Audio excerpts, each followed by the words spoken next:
और 2021 मार्गदर्शन और परामर्श की प्रकृति, उद्देश्य, कार्यक्षेत्र और आवश्यकता। यह प्रश्न 2020 में मार्गदर्शन की प्रकृति, विस्तार एवं आवश्यकताओं के रूप में और 2021 में मार्गदर्शन और परामर्श की प्रकृति, उद्देश्य एवं कार्यक्षेत्र के रूप में पूछा गया है। प्रस्तावना एवं अर्थ। मार्गदर्शन और परामर्श एक ऐसी निरंतर चलने वाली प्रक्रिया है जिसका मुख्य उद्देश्य व्यक्ति के व्यक्तित्व का सर्वांगीण विकास करना है। यह किसी पर जबरन अपनी सलाह थोपने का काम नहीं है, बल्कि व्यक्ति की छिपी हुई योग्यताओं को पहचानकर उसे सही राह दिखाना है। मार्गदर्शन की प्रकृति, नेचर। यह एक सतत और आजीवन चलने वाली प्रक्रिया है। जन्म से लेकर मृत्यु तक मनुष्य को हर मोड़ पर मार्गदर्शन की जरूरत होती है। यह व्यक्ति केंद्रित, चाइल्ड सेंटर्ड होती है, यानी इसमें व्यक्ति की व्यक्तिगत समस्याओं और क्षमताओं को सर्वोपरि रखा जाता है। उद्देश्य, पर्पस। व्यक्ति को अपनी शक्तियों और कमजोरियों को पहचानने में मदद करना, उसे आत्मनिर्भर बनाना ताकि वह भविष्य के निर्णय खुद ले सके। जीवन की मानसिक उलझनों और तनाव को दूर करना। कार्यक्षेत्र बाय विस्तार, स्कोप। मार्गदर्शन का क्षेत्र बहुत व्यापक है, जिसे मुख्य रूप से 3 भागों में बांटा गया है। 1. शैक्षणिक मार्गदर्शन, एजुकेशनल। पढ़ाई में रुचि जगाना, सही विषयों का चुनाव करना और परीक्षा के डर को भगाना। 2. व्यावसायिक मार्गदर्शन, वोकेशनल। छात्र की योग्यता के अनुसार उसके लिए सही करियर, नौकरी या व्यवसाय का चुनाव करना। 3. व्यक्तिगत मार्गदर्शन, पर्सनल। पारिवारिक, सामाजिक और भावनात्मक समस्याओं को सुलझाने में मदद करना। दैनिक जीवन का उदाहरण।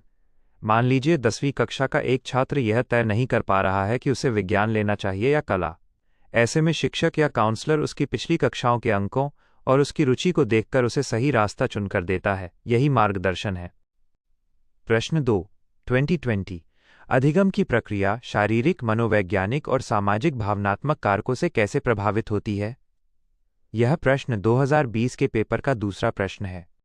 प्रस्तावना एवं अर्थ। अधिगम, लर्निंग, यानी सीखने की प्रक्रिया केवल दिमाग से जुड़ी नहीं है, बल्कि इसमें व्यक्ति का पूरा शरीर, उसका मन और उसका सामाजिक माहौल भी पूरी तरह शामिल होता है।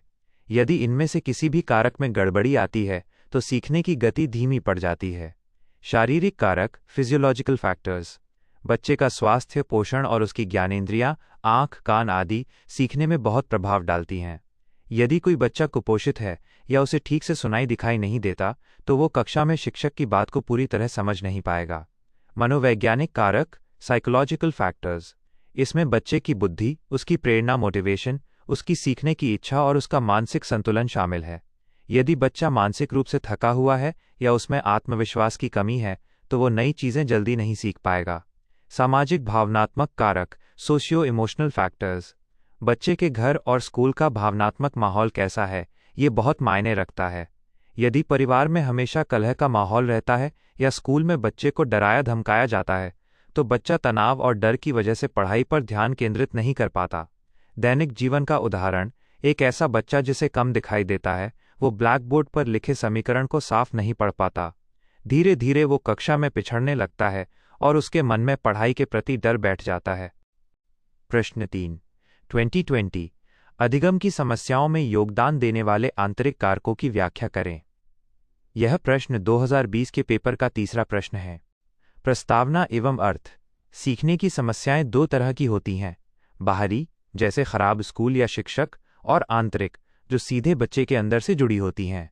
आंतरिक कारक वे कमियां या विशेषताएं हैं जो छात्र के स्वयं के भीतर मौजूद होती हैं। प्रमुख आंतरिक कारक। कम बौद्धिक स्तर, लो इंटेलेक्चुअल कैपेसिटी। कुछ बच्चों की बुद्धि का स्तर, IQ सामान्य से थोड़ा कम होता है, जिसके कारण जटिल और कठिन अवधारणाओं को समझने में उन्हें अधिक समय लगता है। प्रेरणा की कमी, लैक ऑफ मोटिवेशन। जब तक बच्चे के अंदर खुद से पढ़ने की आंतरिक इच्छा या जिज्ञासा नहीं होगी, तब तक बाहरी दबाव से उसे ज़्यादा समय तक नहीं सिखाया जा सकता। ध्यान का अभाव, अटेंशन डेफिसिट। कई बच्चे लंबे समय तक किसी एक विषय पर अपना ध्यान केंद्रित नहीं रख पाते, उनका मन बार बार भटकता रहता है। संवेगात्मक असंतुलन, इमोशनल इंस्टेबिलिटी। अत्यधिक गुस्सा, डर या हीन भावना जैसी आंतरिक भावनाएं बच्चे की सीखने की क्षमता को ब्लॉक कर देती हैं। दैनिक जीवन का उदाहरण। एक छात्र कक्षा में शारीरिक रूप से तो बैठा है, लेकिन उसके अंदर उस विषय को सीखने की कोई जिज्ञासा या प्रेरणा नहीं है। शिक्षक चाहे जितना अच्छा पढ़ाएं, वो आंतरिक रुचि न होने के कारण कुछ भी सीख नहीं पाता। प्रश्न 4, 2020 प्रतिभाशाली व रचनात्मक बच्चों से क्या समझते हैं? दोनों के बीच अंतर स्पष्ट कीजिए। ये प्रश्न 2020 के पेपर का चौथा प्रश्न है। प्रस्तावना एवं अर्थ। कक्षा में विभिन्न प्रकार के बच्चे होते हैं, जिनमें कुछ बच्चे अपनी तीव्र बुद्धि के कारण खास होते हैं तो कुछ अपनी अलग सोच के कारण।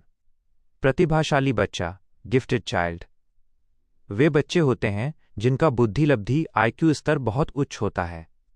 ये किसी भी नई बात या कठिन विषय को सामान्य बच्चों की तुलना में बहुत जल्दी और आसानी से सीख लेते हैं। रचनात्मक बच्चा, क्रिएटिव चाइल्ड, वे बच्चे होते हैं जो लीक से हटकर सोचते हैं। किसी भी पुरानी समस्या का समाधान वे नए, अनोखे और मौलिक तरीकों से ढूंढ निकालते हैं। दोनों के बीच मुख्य अंतर। सोच का दायरा। प्रतिभाशाली बच्चा हर अकादमिक विषय जैसे गणित, विज्ञान, भाषा में आगे हो सकता है, जबकि रचनात्मक बच्चा अपनी कल्पना शक्ति, कला, पेंटिंग या किसी नए सृजन में माहिर होता है। तरीका। प्रतिभाशाली छात्र नियमों और फॉर्मूलों को बहुत जल्दी याद करके सही लागू करता है, जबकि रचनात्मक छात्र उन नियमों को बदलकर अपना नया तरीका ईजाद कर लेता है। दैनिक जीवन का उदाहरण। यदि एक गणित का सवाल दिया जाए तो प्रतिभाशाली छात्र उसे किताब के सबसे तेज और सटीक तरीके से हल कर देगा। वहीं एक रचनात्मक छात्र उसी सवाल को हल करने का एक नया और हटके शॉर्टकट तरीका खुद खोज निकालेगा। प्रश्न 5 2020 परामर्श में नैतिक एवं व्यावसायिक मुद्दों पर टिप्पणी लिखिए। यह प्रश्न 2020 के पेपर का 5वां प्रश्न है। प्रस्तावना एवं अर्थ। परामर्श, काउंसलिंग, एक बेहद संवेदनशील प्रक्रिया है जिसमें एक विद्यार्थी अपनी सबसे निजी और गुप्त बातें काउंसलर को बताता है। इसलिए इस पेशे में कुछ नैतिक और व्यावसायिक नियमों का पालन करना अनिवार्य हो जाता है। प्रमुख नैतिक और व्यावसायिक मुद्दे। गोपनीयता, कॉन्फिडेंशियलिटी। काउंसलर का सबसे बड़ा नैतिक कर्तव्य है कि वो क्लाइंट विद्यार्थी द्वारा बताई गई गोपनीय बातों को सुरक्षित रखे और किसी तीसरे व्यक्ति के सामने उसका मजाक न उड़ाए। क्लाइंट का कल्याण, क्लाइंट्स वेलफेयर। काउंसलर का मुख्य ध्येय हमेशा छात्र का भला करना होना चाहिए, न कि अपने व्यक्तिगत लाभ या फीस को देखना। योग्यता की सीमा, लिमिट्स ऑफ कॉम्पिटेंस। यदि कोई समस्या काउंसलर के दायरे से बाहर की है, जैसे गंभीर मानसिक बीमारी, तो उसे मामले को छिपाने के बजाय किसी विशेषज्ञ डॉक्टर के पास रेफर कर देना चाहिए। भेदभाव न करना। काउंसलर को जाति, धर्म, लिंग या अमीर गरीब के आधार पर किसी भी छात्र के साथ भेदभाव नहीं करना चाहिए। दैनिक जीवन का उदाहरण। एक छात्र अपनी किसी पारिवारिक उलझन को काउंसलर को बताता है। एक नैतिक काउंसलर का कर्तव्य है कि वो उस बात को अपने तक ही सीमित रखे, उसे स्कूल के बाकी शिक्षकों या बच्चों के बीच चर्चा का विषय न बनाए। प्रश्न 6 2021 बच्चों को शैक्षणिक उपलब्धि से संबंधित किन समस्याओं का सामना करना पड़ता है? ये प्रश्न 2021 के पेपर का दूसरा प्रश्न है। प्रस्तावना एवं अर्थ। विद्यालयी जीवन में कई बार बच्चों को पढ़ाई लिखाई और परीक्षा के दौरान विभिन्न प्रकार की असफलताओं व मानसिक दबावों से गुजरना पड़ता है, जिसे शैक्षणिक उपलब्धि की समस्याएं कहते हैं। प्रमुख शैक्षणिक समस्याएं। परीक्षा का अत्यधिक भय, एग्जाम एंग्जाइटी। परीक्षा के नज़दीक आते ही छात्रों के मन में फेल होने का डर बैठ जाता है, जिससे वे आते हुए प्रश्न भी भूल जाते हैं। अधिगम की कठिनाइयाँ, लर्निंग डिफ़िकल्टीज़। कुछ विषयों जैसे गणित या अंग्रेजी के कॉन्सेप्ट्स को लंबे समय तक दिमाग में न रख पाना। कम अंक आना और हीन की भावना। परीक्षा में साथियों से कम अंक आने पर बच्चे खुद को कमज़ोर समझने लगते हैं और तनाव में आ जाते हैं। खराब अध्ययन आदतें, पुअर स्टडी हैबिट्स।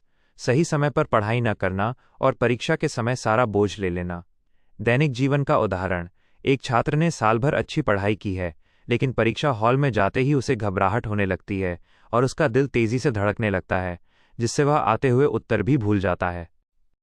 प्रश्न 7 2021 कम सामान्य क्षमता, ध्यान और विशिष्ट पठन से क्या अभिप्राय है? सीखने की अक्षमता के संदर्भ में समझाइए। ये प्रश्न 2021 के पेपर का तीसरा प्रश्न है। प्रस्तावना एवं अर्थ। सीखने की अक्षमता, लर्निंग डिसेबिलिटीज, वे स्थितियां हैं जिनमें बच्चे का मस्तिष्क जानकारी को सामान्य रूप से संसाधित प्रोसेस नहीं कर पाता। कम सामान्य क्षमता, लो जनरल एबिलिटी। इसका अर्थ है कि बच्चे की बौद्धिक क्षमता औसत से थोड़ी कम है, जिससे उसे नई बातें समझने और तर्क करने में अधिक कठिनाई होती है। ध्यान संबंधी समस्या, अटेंशन डेफिसिट। इसमें बच्चा किसी एक गतिविधि या पढ़ाई पर लंबे समय तक अपना ध्यान केंद्रित नहीं रख पाता, उसका दिमाग बहुत जल्दी विचलित हो जाता है। विशिष्ट पठन अक्षमता, स्पेसिफिक रीडिंग बट डिसलेक्सिया। ये पढ़ने से जुड़ी समस्या है जिसमें बच्चा शब्दों और अक्षरों को उलट-पुलट कर देखता है। दैनिक जीवन का उदाहरण, डिस्लेक्सिया से पीड़ित एक बच्चा वॉज शब्द को सौ पढ़ता है और बी तथा डी अक्षर में अंतर नहीं कर पाता। उसे पाठ पढ़ने में बहुत अधिक संघर्ष करना पड़ता है। प्रश्न 8 2021 प्रतिभाशाली बच्चे से क्या तात्पर्य है? इनको मार्गदर्शन की आवश्यकता क्यों है? ये प्रश्न 2021 के पेपर का चौथा प्रश्न है। प्रस्तावना एवं अर्थ। प्रतिभाशाली वे बच्चे होते हैं जो जन्मजात रूप से सामान्य बच्चों से अधिक तीव्र बुद्धि और विशेष क्षमताओं के धनी होते हैं। प्रतिभाशाली बच्चे की विशेषताएं: इनकी सोचने की शक्ति, तर्क करने की क्षमता और सीखने की गति बहुत तेज होती है। मार्गदर्शन की आवश्यकता क्यों? बोरियत से बचाव। सामान्य कक्षा की शिक्षण गति इन बच्चों के लिए बहुत धीमी होती है, जिससे ये बोर होने लगते हैं और पढ़ाई से इनका ध्यान हट सकता है। ऊर्जा का सही उपयोग। यदि इन्हें सही दिशा न मिले तो इनकी अत्यधिक ऊर्जा गलत कार्यों या उद्दंडता में लग सकती है। उन्नत चुनौतियाँ।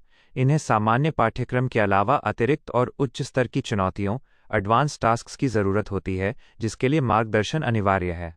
दैनिक जीवन का उदाहरण, कक्षा में शिक्षक जब सामान्य बच्चों को जोड़ घटाना सिखा रहे होते हैं, तब एक प्रतिभाशाली बच्चा मन ही मन गुणा भाग के बड़े सवाल हल कर चुका होता है। ऐसे में उसे आगे बढ़ाने और उसकी क्षमता के अनुसार काम देने के लिए मार्गदर्शन की ज़रूरत होती है। प्रश्न 9 2021 असाधारण बच्चों को उनकी समस्याओं को दूर करने में मदद करने के लिए रणनीतियों का वर्णन करें। यह प्रश्न 2021 के पेपर का 5वां प्रश्न है। प्रस्तावना एवं अर्थ।